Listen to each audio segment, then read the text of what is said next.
Hello, everybody. This is Dave Brunn, sports reporter with the Star Herald, and I'm speaking today with Sabastian Harsh and Jasiya DeOllos. We're going to start with Sabastian, who big-time standout football player here for the Scottsbluff Bearcats this year. And we're going to talk a little football with you this year or tonight, and hey, give me your overall thoughts on just this season in general. I mean, you had an outstanding year. You guys almost made it the distance. Came up just a little bit short, literally, but give me your thoughts on this year's season. It was definitely amazing. It was awesome spending the time that I was able to spend with my teammates and most of the guys I've known for a long time. You know, growing up playing against them in Carpenter Center League and playing with them through middle school and freshman ball, and so just to go back to the state championship, back to back, was just a blessing, and to do it with the people that I was able to do it with was amazing, and the support from the community and everyone I know was definitely awesome. So now you were a statewide sensation with the Bearcats this year. You were the buzz everywhere. I mean, we were all over Twitter, all over Facebook, and it was all about Sabastian Harsh all year long. How did you handle the celebrity that you kind of had coming in this year, and what do you think kind of put you on the map? I think it was just kind of like my game time ability, like just making plays and stuff like that. And so when the time came up for a play to be made, I was one of the people that was there to do it. And I wasn't really too focused on like the whole like famous part, side, but. It was definitely kind of like a little motivation. So, to just keep my name out there, I had to make some plays, and that's what I tried to do, and I did. So. And one thing about this Scottsbluff football program is it seems to produce great football players every year. We had Garrett Nelson last year, recruited to the University of Nebraska. This year, got a little commitment with across the border there in Wyoming, yes, and that's close to my heart because I'm a big Wyoming guy. I love the Wyoming Cowboys. I love Craig Bull. I know what he did at Nebraska, and I know that you just went on an official visit. Tell me a little bit about that visit. Oh, it was great. They definitely showed us some really good hospitality. Just from the jump. Coach Moore, the night we played a game against Abraham Lincoln, and then that night I drove to Laramie, and we didn't get there till like 12:30, and I thought Coach Moore would be asleep by then, but no, he stayed up like the whole night, waited till I got there, greeted us, and then after we got settled in at the hotel, he went home and went to bed. So, but the whole weekend, they're just trying to get to know us better as a family, and even the coaches set up like a little tiny visit with my sister. With like one of the basketball coaches there for the girls team, and showed her around the basketball facility. Yeah, so beautiful. It was definitely just really eye opening to see what kind of like family atmosphere they have there. So it was definitely a good decision. A guy that kicks a 79-yard punt in Memorial Stadium in Lincoln. Can you imagine this guy? Can you imagine Sabastian Harsh kicking a ball in Laramie, Wyoming? 7,400. I don't have a problem with punting the ball at all. I'll kick a ball for a little bit. Let's look a little bit at your stats for the year. You ended up with 2,674 all-purpose yards. That's 243 yards per game that you had this year. You were 1,797 in all-purpose with 163.4 yards per game. 200 carries, 1,797 yards rushing for a quarterback is insane. That was 163.4 yards per game. 9 100-yard rushing games out of 11. 32 TDs on the ground and 11 through the air for 43 total. That is an insane number for a quarterback. Total career passing yards, 1,872. You had 21 total TDs. 85 completions, 174 attempts, 8 interceptions, which I don't think a lot of those were even fall. Yeah. Just a couple, maybe a few. Definitely the North Platte one. I remember that. That one's bad. Let's wrap it up a little bit with what this program means to you and this coaching staff. Judd Hall taking over for his first year, but it was probably a pretty easy transition for you guys. Judd being the offensive coordinator, moving into the head coaching job, he was due to be a head coach, and I thought he handled you guys really well. No, definitely the program was amazing, and I just want to say thank you to every single person in that program and all the coaches that helped me be the player and the person that I am today. It does mean a lot, and definitely like the upperclassmen that I had growing up through the program. They kind of had like a little. They were kind of like a role model to me and showed me what hard work can do, and so definitely just every single person that came through the program and everyone that still helps out with it today kind of helped me out.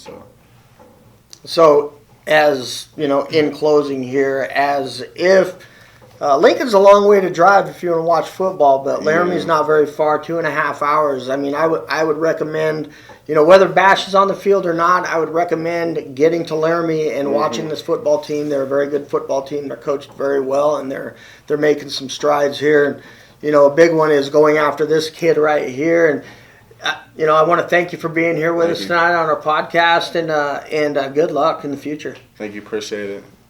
And welcome back to In the Press Box, the podcast from thestarherald.com. I'm here with Jasiya DeOllos. Now we're here with the man with the plan basketball-wise, and he has been on fire this year for the Bearcats. They are rolling right along, and let's jump into this. We talked a little bit about you in football and how well you did in football, but basketball is your thing. And I've known that personally, and I think a lot of the sports guys around here have known that personally. But, walking into this basketball season, what were your goals that you set for this year? Just to go win that state, win the state championship, and get my stats up and go on to play at the next level. And you definitely have done that. Set a couple of career marks this year. I want to kind of go over. You're sitting so far for the season 4.6 assists per game, 5.3 rebounds, 20.4 points per game. I don't think I scored 20 points in a game or in my entire career playing basketball, but I only played in junior high. You're also sitting at 1,164 points on the season. You've eclipsed the 1,000-point mark. How big was that for you to do as a Bearcat this year? It felt great. Not a lot of people score 1,000 points really anywhere. So just being able to reach that mark and surpass it, really, it feels great. Well, with that 1,000 career points, how does it feel to be in such rare company with somebody like Drew Cookshausen, who is lighting up the nation right now from McNeese State in Louisiana? That's like my big bro. I've known him since I could walk. So it feels great, being in even have my name mentioned with him because all the work he puts in and what he's doing right now at McNeese State is just amazing. How often do you and him talk or text? All the time. We probably text maybe 7 days out of the week, so we're always texting. When you're watching him on TV and you're hearing ESPN talking about the best shooter in the country, I mean, does that fill you with pride?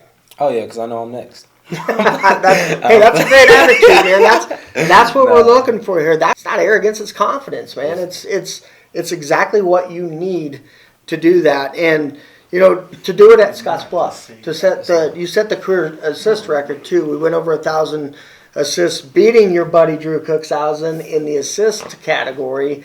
First of all, what did it mean for you to do that at Scottsbluff? It felt great. It just shows that I give love to my teammates too. They're getting the ball, and they're not only are they scoring, but they're making me look good as well. Now you've made the commitment to play at the next level. And, I don't know if I know personally for me, the choice to go to WNCC was a great choice. I love Coach Farringer, Coach Baez, Coach Billy. It's a good group. It's a good institution up there. I know I've talked to you a lot earlier than that, and that was someplace that kind of meant something to you. Mm-hmm. What does it mean to go out there and play the same place that your dad played? Oh, it means a lot. That he won a Region 9 championship when he was there, so it's something I want to go do and win a Region 9. So I'm excited and I'm ready to play for the Cougars.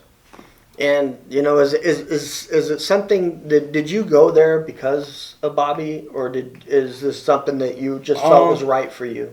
I felt like it was more right for me. I I've seen what he's done for people that have came out of the Bearcat program. Drew Cookshausen, Trent Harris, and then Connor is there right now. So all the great things they have done and how far they've gone after they've played for him, and I just wanted to be a part of that. Yeah, and you look at Georgie too, playing, over down south. He's lighting things up. I think there's a few other guys that are playing D1 Vinny ball. Shaheed, Yeah, Vinny Shaheed, Vay playing over at Nebraska. I mean, this is a program that produces great players, and I think it's extremely smart for a exceptional athlete to start off at that junior college level. Now, last year at this time, the Bearcats had a losing record. Yeah. Yes, we did. What do you think's the difference between this year's team and last year's team? I feel like a lot of us put a lot of work in during the summer. Especially me. I changed a lot of my habits. I was in the gym 2 to 3 times a day, just trying to get better for my team because I knew the last 2 years didn't go the way I wanted it to. So I knew this year was my last chance. So it was rather get into the gym and put in some work, or I couldn't complain about having a bad season. Moving forward, looking at districts and state. What is the outlook for you guys? I mean, you guys, it's kind of windy at the top of the hill because where you guys are sitting right now, I think everybody wants to take a shot at you. Yeah. What is it looking like between now and districts?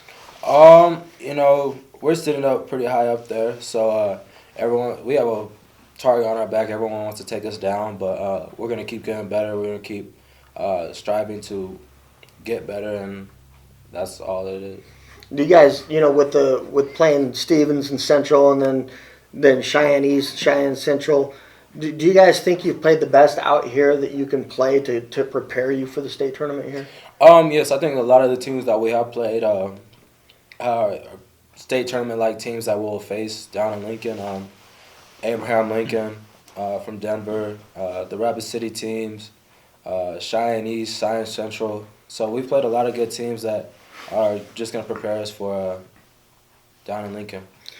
Now, I'm going to talk a little bit about the elephant in the room. This is something I wasn't going to bring up, but I was at that Cheyenne Central game, and with 26 seconds, Cheyenne Central ties it at 61.